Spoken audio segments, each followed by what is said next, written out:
नमस्कार साथियों, स्वागत है आप सभी का इतिहास एकेडमी में। और दोस्तों, आज हम बात करने वाले हैं द रिलीफ ऑफ लखनऊ की।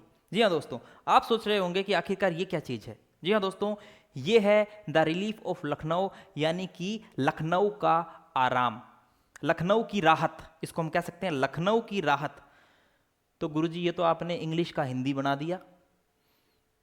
अब हिंदी को वापस इंग्लिश में बोल दोगे द रिलीफ ऑफ लखनऊ। ये है क्या? अरे तो रुको जरा, सब्र करो। द रिलीफ ऑफ लखनऊ जानेंगे दोस्तों। जैसे कि कल हमने जाना था आजमगढ़ घोषणा के बारे में, आजमगढ़ घोषणा पत्र के बारे में, जो कि 1857 की क्रांति से संबंध रखता था। वैसे ही दोस्तों, यह जो रिलीफ ऑफ लखनऊ है, यह भी 1857 की क्रांति से संबंध रखता है। ये एक पेंटिंग है, ये एक चित्र है, जो कि 1859 में बारकर द्वारा बनाया गया था। गुरुजी, आजकल एनसीईआरटी खूब पढ़ रहे हो आप हैं। अरे प्यारे बच्चों, एनसीईआरटी के जो सारे कॉन्सेप्ट है क्लियर करवा दूंगा, है ना। 1857 की क्रांति चल रही है हमारे एप्लीकेशन पर, मॉडर्न इंडिया के अंदर।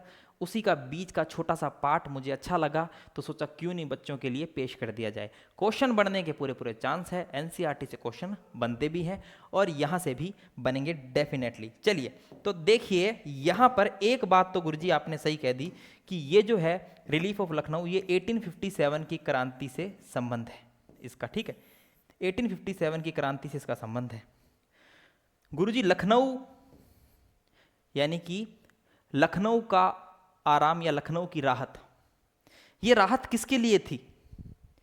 क्या ये विद्रोहियों के लिए थी, भारतीय विद्रोहियों के लिए, या फिर अंग्रेजों के लिए? तो ये राहत थी अंग्रेजों के लिए, क्योंकि लखनऊ के अंदर जब विद्रोह हुआ था तो अंग्रेज अधिकारियों को कैद कर दिया गया था।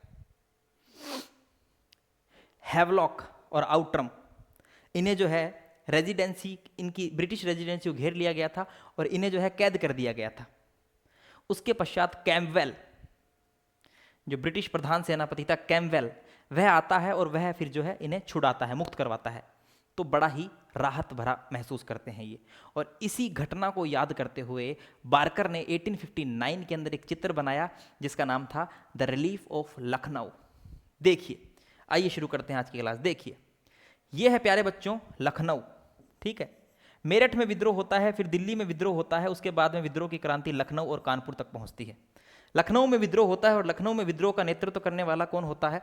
यहां पर दोस्तों बेगम हजरत महल जो है वो लखनऊ में विद्रोह का नेतृत्व करती है।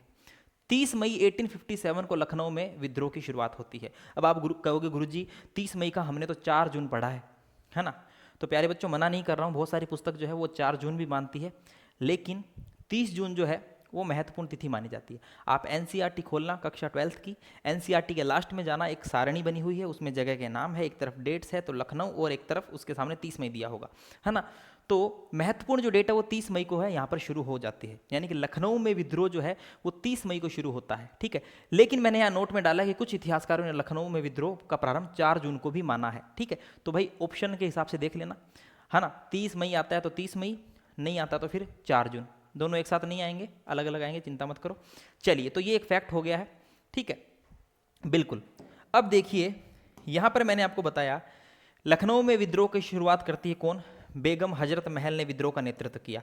भाई बेगम हजरत महल अपने अल्पवयस्क पुत्र, जिसका नाम होता है बिरजिस कादिर, बिरजिस कादिर को वली यानी उत्तराधिकारी घोषित कर देती है और नवाब वजीर का जो है पद दे देती है।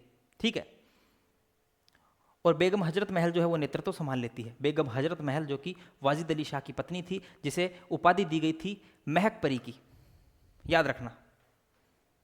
देखिए, बेगम हजरत महल ने अपने अल्पवयस्क पुत्र बिरजिस कादिर को वली, उत्तराधिकारी तथा नवाब वजीर घोषित कर दिया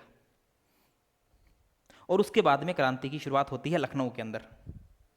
लखनऊ में जब क्रांति होती है तो बेगम हजरत महल जो है बढ़ चढ़कर हिस्सा लेती है, मर्दाना वस्त्र पहनती है। खूब लड़ी मर्दाना वो तो झांसी वाली रानी थी, खूब लड़ी मर्दानी वो तो लखनऊ वाली रानी थी। बेगम हजरत महल भी जो है मर्दाना वस्त्र पहनकर लड़ती है।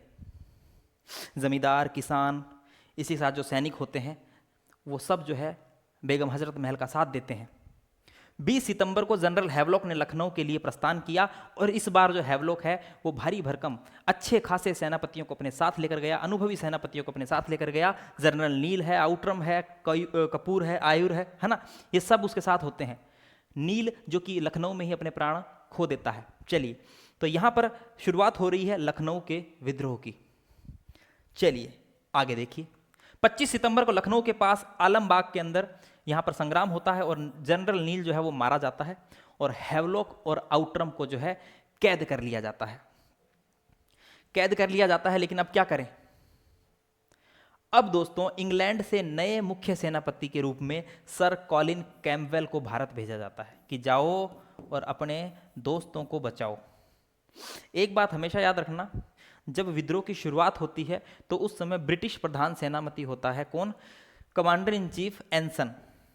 याद रखना, एनसन जो है वो ब्रिटिश प्रधान सेनापति होता है। और जब विद्रोह समाप्त होता है तो उस समय सेनापति होता है सर कॉलिन कैम्पबेल। ठीक है, तो कैम्पबेल को भारत भेजा जाता है और कैम्पबेल जो है वो अपने साथियों को जो क्या करता है, लगभग नवंबर के अंदर, ठीक है, कैम्पबेल ने नवंबर 1857 में नेपाल के गोरखा सेनापति जंग बहादुर की सहायता से रेजिडेंसी में बंद अंग्रेज परिवारों को मुक्त करवाया। और जैसे ही ये कैद अंग्रेज परिवार मुक्त हुए तो इन्हें मिल गई राहत। कैद कहाँ थे? कौन सी रेजिडेंसी में? लखनऊ की रेजिडेंसी में कैद थे और मिल गई क्या? राहत। तो लखनऊ की राहत, द रिलीफ ऑफ लखनऊ। ठीक है, तो इस अवसर को द रिलीफ ऑफ लखनऊ की राहत में दर्शाया गया। और ये है आपके सामने द रिलीफ ऑफ लखनऊ। यहाँ पर आपको हैवलॉक भी दिखाई देंगे, यहाँ तस्वीर में आपको आउट्रम भी दिखाई देंगे और कैम्पबेल भी दिखाई देंगे। अब ढूंढ लेना भाई, है ना। अब इस तस्वीर में भाई अपनों को तो पता नहीं कौन कैम्पबेल है कौन क्या है ना, इसमें समझ में नहीं आ रहा। यहाँ पर देखिए, ये दो अंग्रेज से लग रहे हैं मुझे तो, है ना, यही होंगे। चलिए, ये पूरी तस्वीर है। यहाँ पर एक ये अंग्रेज खड़ा है ना, बाकी सब ब्रिटिशर्स, ये सब अंग्रेज ही है ना। तो ये जो है यहाँ पर हम देख रहे हैं कि लखनऊ रेजिडेंसी में हैवलॉक है, आउट्रम है और कुछ अंग्रेज अधिकारी जो है वो कैद हो जाते हैं। और कैद होने के बाद में कैम्पबेल द्वारा जो है उन्हें बचाया जाता है। नवंबर के अंदर जो है, नवंबर 1857 में कैम्पबेल जो है वो इन्हें छुड़ा लेता है और यहाँ पर जो है अंग्रेज चैन की सांस लेते हैं। तो इस पूरे दृश्य को चित्रित किया गया किसके द्वारा? बर्कर के द्वारा। तो ये पूरा दृश्य जो है टॉमस जॉन बार्कर, ये 1859 में इस पूरे दृश्य को चित्रित करते हैं और जिसमें जश्न मनाते हुए अंग्रेजों के बीच हैवलॉक, कैम्पबेल और आउट्रम को खड़े दिखाया गया है।